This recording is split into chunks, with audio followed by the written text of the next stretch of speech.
شناخت رکھتے ہیں، اور کیوں ہم پر یہ تنقید ہوتی ہے کہ پیپلز پارٹی کو سپورٹ کرتے ہیں اور اندھے ہو کر سپورٹ کرتے ہیں.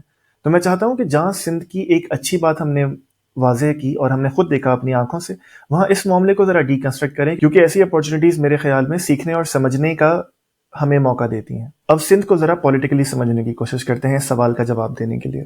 سندھ میں ایک مسئلہ ہے اور یہ تمام وہاں کے رہنے والے جانتے ہیں کہ کیونکہ بہت پرانا کلچر ہے نا، یا شاید دنیا کا ون آف دا سب سے پرانا کلچر ہے، تو ایک سینس آف پرائیڈ ہے اس کلچر میں. اور کیونکہ اب وہ کلچر اپنے آب و تاب کے ساتھ دنیا میں رائج نہیں ہے، وہ اس طرح اپنے برتر مقام پہ نہیں کھڑا، وہ اپنی ہندو روٹس سے ٹوٹ چکا ہے. کیونکہ ہمیں اچھا لگے یا برا، ہماری روٹس تو ہندو ہے نا، اس خطے میں، اس کلچر میں، اس زبان میں. تو یہاں پہ شاید اس کو سائیکالوجیکلی آلٹرنیٹ کرنے کے لیے ایک چیز جو ہمارے معاشرے میں ہو گئی ہے وہ یہ کہ اب سندھی لوگ کسی بڑے شخص سے، اور وہ میں انٹلیکٹ میں بڑے کی بات نہیں کر رہا، میں زبان و بیان میں بڑے کی بات نہیں کر رہا، میں علم میں بڑے کی بات نہیں کر رہا، میں عہدے میں بڑے کی بات کر رہا ہوں.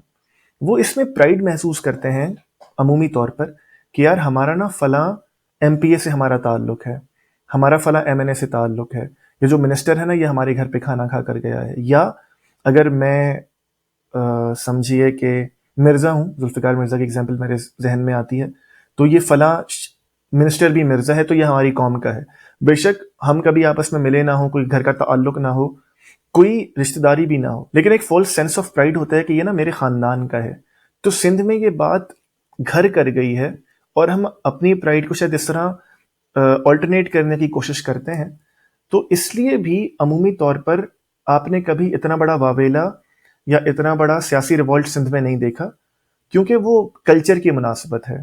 وہ منسٹر پہلے سے ہے تو اس کی مناسبت ہے، اس کے ہاں ایک اوتاق لگے گی. سندھ میں ہمارے پاس اوپن ڈرائنگ رومز ہوتے ہیں سندھ میں، جو اس سے واقف نہیں ہے، شاید پنجابی میں اسے دھڑا کہتے ہیں، میں پنجاب سے زیادہ واقف نہیں ہوں، میں صرف بس مجھے یہ یاد آیا تو میں نے عرض کیا کہ شاید اس طرح کا ہوتا ہے. ہمارے پاس اوتاق ہوتی ہے، ایک ڈرائنگ روم ہوتا ہے جو کھلا ہوتا ہے. تو جو بھی اس محلے کا بڑا ہے جس کو عزت دی جاتی ہے وہ وہاں پہ 8-9 بجے دن میں شام میں کبھی بیٹھک لگاتا ہے اور بہت سارے لوگ وہاں پہ آ جاتے ہیں. وہاں پہ سیاست بھی ڈسکس ہوتی ہے، مذہب بھی ڈسکس ہوتا ہے، مسائل بھی ڈسکس ہو جاتے ہیں. تو سندھ کا یہ کلچر ہے. یہیں پر یہ بات نیگیٹیولی ہمارے اندر آ گئی ہے کہ ہم بڑے شخص سے خود کو منسوب کر لیتے ہیں، ہم اس کی اوتاق میں چلے جاتے ہیں. اور وہ سندھ میں ہیوملٹی کا کلچر تو ہے نا، آپ نے دیکھا ہوگا کہ آج بھی سندھ میں ہم ہاتھ جوڑتے ہیں. آج بھی ہمارا کلچر یہ ہے کہ میرے چچا جب میرے والد سے ملا کرتے تھے تو گھٹنوں کو ہاتھ لگاتے تھے. میں جب اپنے چچا سے ملتا ہوں تو ان کے گھٹنوں کو ہاتھ لگاتا ہوں. یہ کلچر ہے ہمارا، اسے آپ اچھا سمجھیے برا سمجھیے. تو جہاں یہ ہیوملٹی کا کلچر ہے، وہیں پر جب کوئی بڑا شخص عہدے میں بڑا کچھ کہتا ہے نا تو ہم جی سائیں کر کر اس کی بات مان لیتے ہیں، آپ صحیح کہہ رہے ہیں. تو اس میں دونوں چیزوں کو آپ ملا کر رکھیے کہ ایک تو ہمارا کلچر اس طرح کا ہے، دوسرا وہ جو بروکن یا لاسٹ سینس آف پرائیڈ ہے وہ ہم اس کو اس طرح پورا کرنے کی کوشش کرتے ہیں. اس لیے بھی آپ سندھ میں دیکھتے ہیں کہ کوئی بڑی سیاسی تبدیلی نہیں آتی. ہم اپنے منسٹر سے، اپنے ایم پی اے سے، اپنے ضلع کے میئر سے تعلق بنا کر رکھتے ہیں. اس میں بس ہم ایک بہتر پرائیڈ محسوس کرتے ہیں. اس کو میں کبھی زیادہ ریکنسٹرکٹ کر نہیں سکا تو اس کو یہاں پہ رکھتے ہیں. دوسری بات جو مجھے لگتی ہے نا کہ کیوں سندھ میں کبھی کوئی بڑی سیاسی تبدیلی نہیں آتی، اس کی وجہ یہ ہے پیپلز پارٹی. پیپلز پارٹی کس طرح کہ پیپلز پارٹی کیونکہ اب دیکھیے کتنے عرصے سے حکومت کر رہی ہے، دہائی سے اوپر ہونے کو آیا نا، 10 سال سے اوپر ہو گئے، 15 سال ہونے کو آئے، 16 سال ہونے کو آئے. تو جب آپ اتنی بڑی حکومت کر لیتے ہیں نا تو سسٹمز میں آپ شامل ہو جاتے ہیں. بیوروکریسی آپ کے مطلب کی ہوتی ہے، تھانہ کلچر آپ کے مطلب کا ہوتا ہے، آپ نے ایس ایچ اوز پوسٹ کیے ہوتے ہیں، آپ نے سرکاری دفاتر میں اپنے لوگ پوسٹ کیے ہوتے ہیں، آپ اس ضلع کے رہنے والوں کو پتہ ہوتا ہے. کندکوٹ میں اگر کوئی رہتا ہے تو اسے پتہ ہے کہ یار یہ جو فلاں صاحب ہیں یہ پیپلز پارٹی کے قریب ہیں اور یہ میرا کام کروا سکتے ہیں. تو جب کوئی اتنی لمبی حکومت کر لیتا ہے، یا کوئی پارٹی اتنی لمبی حکومت کر لیتا ہے، یا کوئی شخص اتنی لمبی حکومت کر لیتا ہے تو وہ سسٹم کا انگرین حصہ بن جاتا ہے، اچھا یا برا.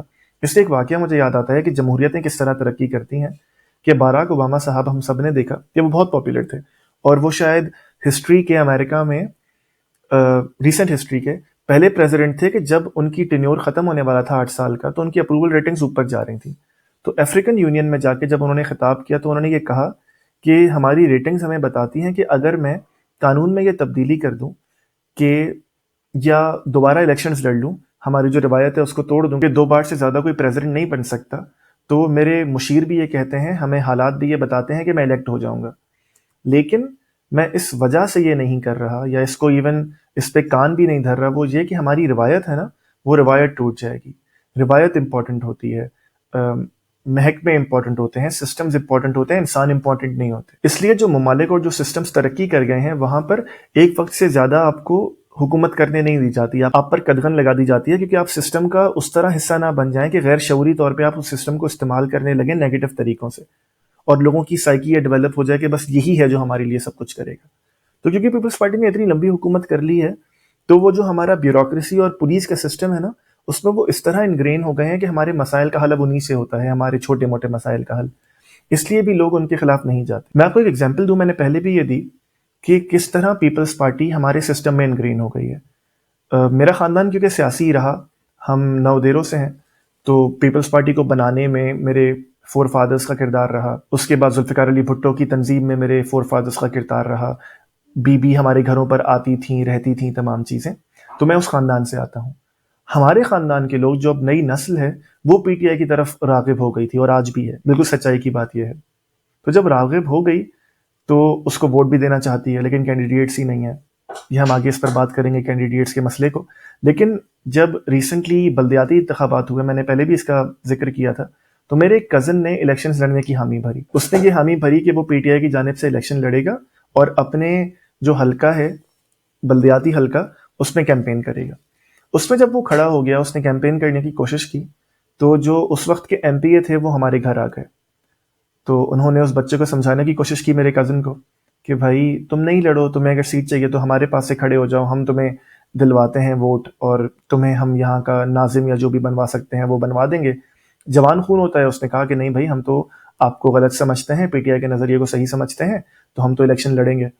تو جب بہت سمجھانے کی کوشش کی اور میرا کزن نہیں سمجھا، تو ایم پی اے صاحب نے کہا کہ چلو ٹھیک ہے، تم جو کرنا چاہو کر لو، لیکن مجھے یہ اچھا نہیں لگے گا کہ تمہارے والد سرکاری ملازم ہیں اور ان کا ٹرانسفر کہیں بہت دور ہو جائے اور تم کہاں جا کے ان سے ملا کرو گے، وہ خود بوڑھے ہیں، کہاں وہ خود مینج کریں گے چیزوں کو. تو انہوں نے دبے لفظوں میں یہ ایک دھمکی دے دی. اور وہ بھی جانتے تھے، میں بھی جانتا ہوں، میرا کزن بھی جانتا تھا کہ ایک جنبش قلم سے انہوں نے حکم دینا تھا ادھر کے سیکرٹری کو، ادھر کے بلدیاتی جو بھی نمائندے تھے، جو ہمارے چچا ہیں، ان کا ٹرانسفر ہو جاتا. تو جب کوئی اتنا انگرین ہو جاتا ہے نا سیاسی سسٹمز میں کہ بیوروکریسی بھی اس کی ہے اور واقعی اس کی ہے، کس تھانے میں کون سا ایس پی لگے گا، کون سا ایس ایچ او لگے گا، وہ ایم پی ایم نے ڈیسائیڈ کر رہا ہے، تو لوگوں میں یہ نفسیات پیدا ہو جاتی ہے. اس کو اگر آپ کلب کر لیں اس فالس سینس آف پرائڈ سے اور فالس سینس آف بلونگنگ سے، کہ بھئی اب انہوں نے ہی کام کروانا ہے، ان سے آگے جائیں گے تو ہمارا کام کیسے ہوگا. تیسرا مسئلہ جو سیاسی آن لیول گراؤنڈ پر ہے وہ یہ کہ ہمارے پاس کوئی آلٹرنیٹ نہیں ہے سندھ میں. آپ بتائیے نا، ہمارے پاس کیا آلٹرنیٹ ہے؟ پیپلز پارٹی کے علاوہ کون سی تنظیم ہے یا کون سی پارٹی ہے جس نے آ کے کبھی واقعی گراؤنڈ لیول پہ کام کرنے کی کوشش کی ہے؟ نون لیگ کبھی ہمارے پاس نہیں آئی، گو کہ اس کی تو کچھ روٹس بھی ہیں. کراچی سے انہیں ایک ایم پی اے مل جاتا ہے، سندھ کے 2-3 گاؤں ہیں کہ جہاں سے نون لیگ کو اچھی خاصی سپورٹ ملتی ہے. پی ٹی آئی جو اتنا بڑا فنومنا بنی، اس نے بھی کبھی آ کے گراؤنڈ لیول پر ہمارے پاس کام نہیں کیا. یہ آپ کو حیرت ہوگی جان کر کہ جب پی ٹی آئی کے پہلے الیکشن سے جب انہوں نے خیبر پختونخوا میں حکومت بنائی، تو سندھ میں بہت لوگ تیار تھے انہیں ووٹ دینے کے لیے، لیکن حقیقت کا بیان یہ ہے کہ سندھ میں ان کے کینڈیڈیٹس ہی نہیں تھے. انہوں نے کینڈیڈیٹس کھڑے ہی نہیں کیے، اچھے یا برے چھوڑیں، کینڈیڈیٹس ہی نہیں کھڑے کیے. کتنے لوگوں نے اپلیکیشنز دی تھی کہ آپ کے پاس کینڈیڈیٹ نہیں ہے تو ہم خود کھڑے ہو جاتے ہیں، ہم اپنا خرچہ خود کریں گے، اپنی کیمپین خود رن کریں گے. لیکن کیونکہ کوئی پارٹی کا سسٹم نہیں تھا کراچی کے باہر، تو اس لیے وہ معاملہ کبھی ہو ہی نہیں سکا. تو آپ نے ایک تو کینڈیڈیٹس کھڑے نہیں کیے، کبھی گراؤنڈ لیول پر آ کے آپ نے کنیکٹ کرنے کی کوشش نہیں کی، سندھ کو سمجھا ہی نہیں، اس کے کلچر کو نہیں سمجھا، اس کی سیاسی چیزوں کو نہیں سمجھا. تبھی ایون خان صاحب نے کہہ دیا تھا کہ یہ تو برین ڈیڈ پیپل ہیں، یہ سیاسی طور پر لاشیں ہیں. تو ظاہر ہے اگر آپ ایک قوم کو اس طرح کہہ دیں تو وہ ریئیکٹ تو اپنی جگہ کرے گی، لیکن یہ شو کرتا ہے کہ آپ نے اس خطے کو سمجھا ہی نہیں، آپ نے اس کے لوگوں کو سمجھا ہی نہیں. تو جب آپ پہلا ہاتھ نہیں بڑھا رہے بڑے ہونے کی حیثیت سے، سیاسی طاقت ہونے کی حیثیت سے، تو یہ ازیوم کرنا کہ سندھ نکل کے آپ کو ووٹ دے گا، تو یہ تو نہیں ہوا کرتا نا. اور اگر نکلے بھی تو ووٹ کس کو دے؟ آپ نے تو کوئی کینڈیڈیٹ ہی کھڑا نہیں کیا. اور جب بھی کوئی آلٹرنیٹ ہمارے پاس آیا، اسے آپ جے ڈی اے کی صورت کہہ لیجئے، جسے پیر پگڑا صاحب ہیڈ کرتے ہیں. جتنی بھی اپوزیشن پارٹیز ہیں سندھ میں پیپلز پارٹی کے علاوہ، ان کا الائنس ہے. آپ کسی بھی ایک گاؤں یا شہر کا کینڈیڈیٹ لے لیجئے اور وہاں پہ جا کے اس شخص کی ساکھ کو دیکھیے.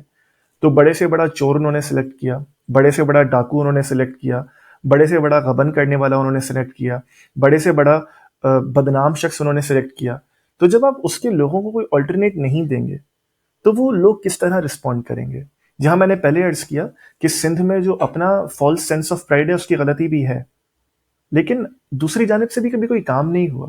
تو یہ کہنا بہت آسان ہوتا ہے، ہمیشہ ورڈکٹ لگانا بہت آسان ہوتا ہے کہ یہ سیاسی طور پر برین ڈیڈ لوگ ہیں، ان کی خواتین باہر نہیں نکلتی، یہ تو سوچ چکے ہیں کہ بس یہی ہم نے بھٹو صاحب کے نام پہ ووٹ دینا ہے. اور میڈیا بھی ہمارے ساتھ یہ زیادتی کرتا ہے، یا اوور آل میڈیا یہ ہر جگہ زیادتی کرتا ہے کہ وہ کلیشے کو پروموٹ کرتا ہے. وہ بھٹو صاحب کے مزار پہ چلا جائے گا، ایک شخص جو اس مزار کو چوم رہا ہے، وہاں سجدے کر رہا ہے، اس سے جا کے پوچھ لے گا کہ آپ ووٹ کس کو دیں گے، وہ کہے گا پیپلز پارٹی کو، اور آپ کہیں گے کیوں، تو وہ کہے گا کیونکہ بھٹو صاحب نے ہمارے لیے جان دی تھی. تو میڈیا بھی تو اس ڈسکورس کو بہتر نہیں کر رہا ہے نا. میڈیا بھی تو وہ کلیشیڈ آرگیومنٹ ہی دکھا رہا ہے کہ ایک شخص اگر بھٹو صاحب کے مزار کو جا کے چوم رہا ہے تو اس سے آپ کس چیز یا کس جواب کی امید رکھتے ہیں، یہی جواب آئے گا اس سے. تو اوور آل یہ جو ڈسکنیکٹ ہے، اس میں ہماری غلطی بھی ہے سندھیوں کی، اس میں میڈیا کی غلطی بھی ہے، لیکن سب سے زیادہ پولیٹیکل پارٹیز کی غلطی ہے کیونکہ آپ نے کچھ کیا ہی نہیں. آپ نے کبھی آ کے ہمیں آلٹرنیٹ پیش ہی نہیں کیا. ہمارے لوگ تیار بیٹھے ہیں کہ وہ پیپلز پارٹی سے نکلیں. اور آخری بات یہ، اور اس کو بالکل سچائی کے ساتھ میں بیان کرنے کی کوشش کروں گا کیونکہ میرے اپنے خاندان میں ہوا، وہ ہے کرپشن. کہ جہاں ہمارے پاس آلٹرنیٹ نہیں ہے، جہاں ہم یہ دیکھتے ہیں کہ پیپلز پارٹی اس پورے سیاسی نظام میں انگرینڈ ہے، جہاں ایک فالس سینس آف پرائڈ ہے، وہاں پہ کرپشن کا ایک اچھا خاصا بازار گرم ہے. میں آپ کو سچ بتاؤں، میرے 2 کزنز ہیں، وہ نودیروں میں ہی رہتے ہیں، وہ اتنا اچھا نہیں پڑھ سکے یا اتنے برائٹ نہیں تھے. وہ ان کا ایڈمیشن ہو گیا زیبسٹ میں. ان کا ایڈمیشن کس طرح ہوا کہ ہمارے چچا یہ سب کے سامنے کہا کرتے تھے کہ میں نے بلاول صاحب سے فون کروا دیا اس یونیورسٹی میں اور ان کا ایڈمیشن ہو گیا. تو یہ زبان زد عام کھلی بات ہے. کتنے ہی میرے جاننے والے، میرے کزنز، میرے بڑے، میرے چھوٹے، وہ سندھ میں کوئی سرکاری نوکری کرتے ہیں، خاص طور پہ ٹیچرز ہیں، اور وہ کبھی اسکول نہیں جاتے. اسکول تو چھوڑیے، جس شہر میں ان کی پوسٹنگ ہے وہ اس شہر میں رہتے بھی نہیں ہیں.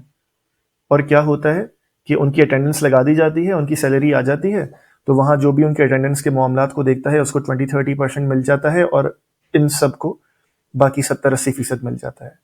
تو کرپشن کے سسٹم میں بھی ہم انگرین ہو گئے ہیں. بالکل سچی بات یہ ہے. میجورٹی شاید یہ نہ کرتی ہو، لیکن بہت سارے لوگ یہ کرتے ہیں. تو اس سیاسی نظام کو نہ بدلنے سے ہمارے مفادات وابستہ ہیں. تو ظاہر ہے سیاسی شعور تو یہی ہوتا ہے نا، اچھا یا برا. میں نے پہلے بھی یہ عرض کیا تھا کہ سیاسی شعور ایبسٹریکٹ آئیڈیا نہیں ہوتا. آل پالیٹکس از لوکل. ہوتا کیا ہے کہ ہم بڑی بڑی باتیں کرتے ہیں کہ تعلیم کا نظام ہم بہتر کر دیں گے. ہمارے سیاسی رہنما کر کہتے ہیں کہ ہم آپ کا جو اسپتال کا نظام ہے وہ بہتر کر دیں گے، اور عمومی طور پر یہ تنقید ہو جاتی ہے کہ یار یہ لوگ تو بریانی پر بک جاتے ہیں، نان پر بک جاتے ہیں، چھوٹی چھوٹی باتوں پر بک جاتے ہیں. وہ بکتے کیوں ہیں اس کو بھی سمجھنے کی ضرورت ہے. وہ اس لیے بکتے ہیں کیونکہ اس شخص کا سیاسی مسئلہ وہ ہے. اس شخص کا مسئلہ ہے کہ اس کے گاؤں میں بجلی نہیں آتی، اس کا ٹرانسفارمر لگنا ہے. تو آپ چاہے بڑی بڑی باتیں کرتے رہیے، اس شخص کا سیاسی مسئلہ یہ ہے، وہ اسی کو ووٹ دے گا جو اس کے اس مسئلے کو حل کرے گا. ایک شخص کا مسئلہ ہے کہ بھائی میرے بچوں کو نوکری نہیں ملتی اور میرے بچے اتنے پڑھے لکھے نہیں ہیں، تو جو ان بچوں کو نوکری لے کے دے گا وہی اس کا سیاسی مسئلہ حل کرے گا، اور اس کا سیاسی شعور حقیقت میں بالکل صحیح ہے کیونکہ اس کا مسئلہ یہ ہے. تو جب پیپلز پارٹی یہ مسائل حل کر دیتی ہے تو جو شخص ایک گاؤں میں بیٹھا، کمبر میں بیٹھا، سکھر میں بیٹھا، لاڑکانہ میں بیٹھا، حیدرآباد میں بیٹھا، کندکوٹ میں بیٹھا، اس کا مسئلہ اس طرح حل ہو رہا ہے تو وہ کیوں نہ ووٹ دے. تو اس میں آپ کی اور میری ذمہ داری آتی ہے کہ جو خود کو انٹلیکچوئل سمجھتے ہیں، جو خود کو صحافی سمجھتے ہیں، جو خود کو بڑا شخص سمجھتے ہیں، جنہیں خدا نے بولنے کی صلاحیت دی ہے، سمجھانے کی صلاحیت دی ہے، جنہیں کوئی اثر و رسوخ دیا ہے، وہ گراؤنڈ پر جائیں. اور وہ جو محمد بخش صاحب سکھر میں بیٹھے ہیں کہ جن کا مسئلہ یہ ہے کہ ان کا ٹرانسفارمر لگنا ہے، تو انہیں یہ سمجھائے کہ دیکھو تم بالکل صحیح کہہ رہے ہو، ٹرانسفارمر لگنا ہی تمہارا سب سے بڑا مسئلہ ہے، اس کی بنیاد پر تم ووٹ دیتے ہو. لیکن کیوں نہ ہم ایسا کریں اور ہم اس کی کوشش کریں کہ ہم فلاں شخص کو ووٹ دیں جو یہ کہہ رہا ہے کہ جب جب یہ ٹرانسفارمر اڑے گا نا تو آپ کو ہمارے پاس آنے کی ضرورت ہی نہیں پڑے گی، اور ہم آپ سے ووٹ کے بدلے میں وہ ٹرانسفارمر نہیں دیں گے، بلکہ ہم اس ٹاؤن کی بجلی کا مسئلہ ہی حل کر دیں گے. ہم یہاں پہ بلوں کی کلیکشنز کو بہتر کریں گے، ہم ٹرانسمیشن لائنز بہتر کریں گے، ہم ٹرانسفارمر ایک کی بجائے 2 لگوا دیں گے تاکہ یہ مسئلہ ہی ختم ہو جائے، تاکہ ہر الیکشن میں تمہارا یہ مسئلہ نہ ہو. یہ جو تمہارے بچے کو نوکری نہیں ملتی نا، اور تم میری سفارش سے نوکری لے لیتے ہو یا کسی کی سفارش سے نوکری لے لیتے ہو، کیوں نہ ہم فلاں بندے کو ووٹ دیں جو ہمارے جاب کے کلچر کو اور سسٹمز کو اتنا ٹرانسپیرنٹ کر دے گا کہ تمہارے بچے کو اگر وہ نوکری ملنی ہے تو وہ میرٹ پہ مل جائے گی، اور اگر نہیں مل سکتی، اگر تمہارا بچہ نہیں پڑھ سکا تو اس طرح کے کورسز وہ متعارف کروائیں گے کہ تمہارا بچہ پڑھ لکھ کر کوئی چھوٹی موٹی نوکری لے لے گا. تو سیاسی شعور بھی ایبسٹریکٹ آئیڈیاز میں ڈرائیو روم میں بیٹھ کر تو ہم یہ کہہ سکتے ہیں کہ دیکھو یہ لوگ چھوٹی چیزوں پر بک جاتے ہیں، لیکن سیاسی شعور یہی ہوتا ہے کہ جو میرا مسئلہ ہے وہ حل کر دے. جیسے میں نے پہلے کہا کہ آل پالیٹکس از لوکل، کیونکہ میرا مسئلہ بڑے لیول پر تو ہے کہ مجھے ہسپتال میں چیزیں نہیں مل رہی، میری ایجوکیشن نہیں ہو رہی، لیکن اس سے بنیادی مسئلہ یہ ہے کہ میرے گھر میں بجلی نہیں آ رہی، اور ایک شخص کہہ رہا ہے کہ مجھے ووٹ دو میں تمہیں بجلی دوں گا. سیدھی سیدھی کمیونیکیشن ہے. کمیونیکیشن بھی بہت میٹر کرتی ہے. تو آپ جوان لوگوں کو تو یہ سمجھا سکتے ہیں کہ دیکھو یہ بات تم کر رہے ہو. بڑوں کو سمجھا نہیں سکتے، اس کو سمجھانے کے لیے محنت لگتی ہے. اس کو سمجھانے کے لیے ہم جو تمام لوگ ڈرائنگ روم میں بیٹھ کر کہہ دیتے ہیں کہ سندھ تو برین ڈیڈ لوگ ہیں، وہاں پر جا کے انہیں بتانا پڑتا ہے، سمجھانا پڑتا ہے، سوئے کرنا پڑتا ہے. اس کے لیے ہم میں سے کوئی تیار ہی نہیں ہے. اور جیسے میں نے پہلے عرض کیا کہ سیاسی جماعتیں وہاں آتی ہی نہیں ہیں، آلٹرنیٹ آپ نے ڈیولپ ہی نہیں کیا، تو اس خطے کو آپ سمجھ ہی نہیں پائیں گے، اس میں کام بھی نہیں کر پائیں گے، اس میں جیت بھی نہیں پائیں گے. تو اس لیے آپ کو پھر یہ تضاد بظاہر نظر آتا ہے کہ اگر یہ اتنی زندہ قوم ہے جو ایک قتل پہ باہر نکل آئی ہے، تو یہ سیاسی طور پر زندہ کیوں نہیں ہے؟ یہ سیاسی طور پر زندہ ہے. آپ نے سمجھنے میں غلطی کی ہے، میں نے سمجھنے میں غلطی کی ہے، اور جہاں وہ بہتر ہو سکتی ہے وہاں آپ نے اور میں نے اپنا دامن چھڑایا ہے اپنی ذمہ داری سے. تو کیونکہ آپ نے اور میں نے اپنے حصے کا کام نہیں کیا، ہم نے جگہ گراؤنڈ پر کام نہیں کیا، ہم نے آلٹرنیٹ نہیں دیا، ہم نے سیاسی جماعتوں کی حیثیت سے سندھی لوگوں کو ایک دوسری کرن نہیں دکھائی، تبھی یہ معاملہ اس طرح نظر آتا ہے. تو جہاں ان کی غلطیاں ہیں، جہاں ہماری کوتاہیاں ہیں، میرے خطے کی، میرے لوگوں کی، وہاں سیاسی جماعتوں کی بھی کوتاہی ہے، وہاں ہمارے انٹلیکچوئلس کی بھی کوتاہی ہے، وہاں ہمارے صحافیوں کی بھی کوتاہی ہے کہ جب یہ تالی دو ہاتھوں سے بجنی تھی تو آپ ایکسپیکٹ کر رہے ہیں کہ دوسرا ہاتھ پہلے بڑھے گا. ہمیشہ جس کے پاس طاقت ہوتی ہے نا وہ پہلا ہاتھ بڑھاتا ہے.